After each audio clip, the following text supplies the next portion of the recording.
I am that. Scripture from Colossians chapter 3 verse 10. And put on a new self, who is being renewed to a true knowledge according to the image of the one who created him. In the 2 Corinthians chapter 5 verse 16 through 17. Therefore, from now on we recognize no one according to the flesh, even though we have known Christ according to the flesh, yet now we know him in this way no longer. Therefore, if anyone is in Christ, he is a new creature.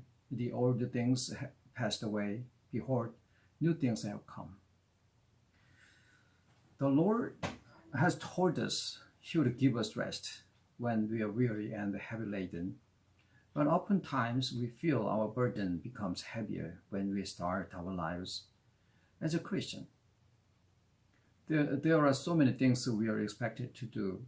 And what's worse is you may feel like you have to give up something important in your life for God. You cannot plan anything on Sunday to go to church. Some think they have to change their major in college or career, and even break up with their significant other. All these burdens are due to a misunderstanding about the cross, the crucifixion. The symbolic meaning of a cross, of course, is very much in the eye of the beholder, but it is perhaps the most recognized icon on earth as a sacrifice. You need to deny or give up a part of yourself, which may seem too unrealistic and not feasible to achieve. You would inevitably feel that you are defying who you are, but the true meaning of the cross is renewing yourself. We think God exists in a very sacred place, which is not where I am. Basically considering God and myself as two separate existences. Yes, this is how we were taught. Jesus was born Jewish, circumcised, never been married, worked as a carpenter until age 30 and began serving his ministry and crucified. We don't have to find anything in common with Jesus looking at his external life only.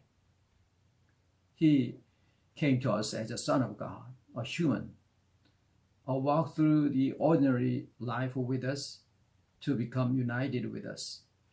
God sent his precious son and sacrificed his son's life so that we would relate ourselves to the Lord, as we think giving life for someone is the greatest love of all. All his journey signifies he is with us and he becomes one with us. Where is this all happening? Right here, where you are right now. This is where we should start our life as a Christian. Knowing that we are renewed through the Lord is the first step to truly accept the life as a believer of God. God does not ask you to give up anything or completely crush your outer self to be with him. If we acknowledge that the Lord is united with us, with you, you will start to see changes from the deep down in your heart and have a different view of yourself. The change is not brought on by your own will, but by the holy power of God. You probably have read about reborn Christians in the Bible or encounter those around you easily. What changes are we talking about here? Paul described them as new creatures, and they exist not according to the flesh. If we think according to the flesh, we would try to understand Jesus from his family background and upbringing. But ever since the disciples experienced the changes in their heart, they no longer saw Jesus in the same way they used to. What makes you who you are has a lot to do with your experience, memory, accomplishment, career, relationships, personality, and life goals, and so on. I believe technological advances someday can digitize all those components in a computer and reconstruct a new person with the exact same combination of the component as you, right? But we can also think of it this way: the new creature in the Lord is the same person. That is, it is a new me who is now renewed and united with God. But it is described as a new self who is being renewed to true knowledge according to the image of the one who created him.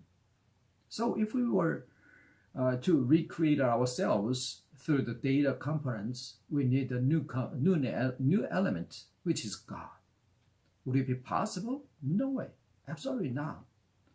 We are renewed to a true knowledge of God, not by change of jobs or character. Thus, it is crucial to have a true knowledge.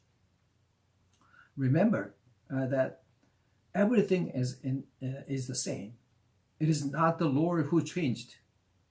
It was the disciples whose perceptions changed. The same goes true for us and our own life. All the external components that makes me who I am do not have to be changed to be with the Lord. I just need to understand that I am being renewed to true knowledge according to the image of the Lord. In other words, the old things are not dead, but passed away, to be exact.